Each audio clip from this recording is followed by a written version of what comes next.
Good morning, everyone. It's Melanie here. I was working in the garden and I decided to pick up the phone and quickly show you a plant which I think that you will all find absolutely fascinating. Please excuse my rooster. He's decided that he's going to call his territory right close to where I am. But yes, this plant is a really amazing one, and for me, it heralds the beginning of spring, and this is called bloodroot. Now, bloodroot is something that I've been talking about just recently on a Facebook page because... Hush!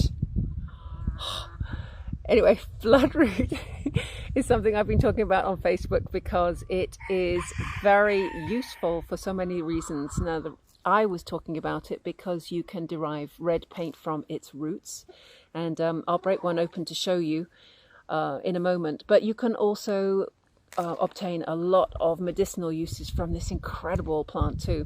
Now, it's native to America. The Brits, the Dutch and the French did not bring it over. If you see here, even just as I've broken one of the roots, it's red. I'll show you in a moment. I decided to come inside because the rooster was winning the battle of who could talk the loudest. So I am now inside, and I wanted to tell you all about the medicinal uses of this wonderful bloodroot that it is we have on the land. Firstly, before we start, I will tell you that large doses of bloodroot in any way, shape or form can cause severe health problems and also death, depending on the quantities that you take. So when using a plant such as this, please do correct research other than myself to make sure that you are dosing yourself correctly. But this plant has an amazing history of being used throughout the native peoples of the Haudenosaunee, the Huron, the Abenaki, the Delaware up in Ontario, because of what it can do.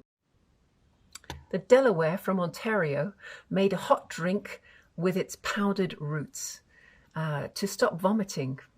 It was something that was given to both children and adults alike and seemed to be very effective. In my research, I've also found that the Iroquois were using it. They ground the root into a powder and used it as a form of snuff, which is very common also with reenacting from the colonial and French and Dutch side of things from the 1700s. Where they inhaled a powdered form of the root up into their nose, and it would clear head colds and catarrh, as it had a demulcifant in it as well.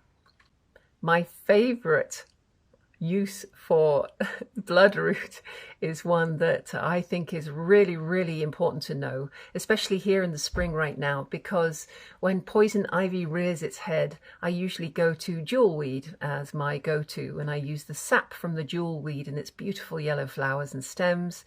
But right now in spring, jewelweed is not even raising her head above the soil, so bloodroot does the job as well. You take the root, you cut it, and you rub the sap that comes out of the bloodroot tuber onto your sores, and it clears up very quickly and without so much pain.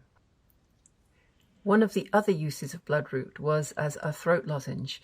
When the tuber was cut and the red juice came out of it, it was then dribbled onto maple sugar and boiled into a hardened candy.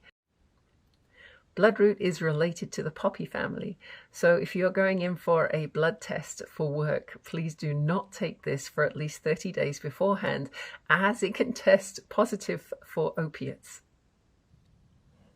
Bloodroot itself can be eaten raw.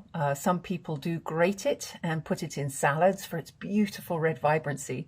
But most people prefer to puree it by boiling it first and then adding things like beets or cabbage and making purees. And I've actually seen some really beautiful dishes where it was turned into just such a thing with carrots and mixed with freshly grated ginger as well, and put as a side to some beautifully cooked cod.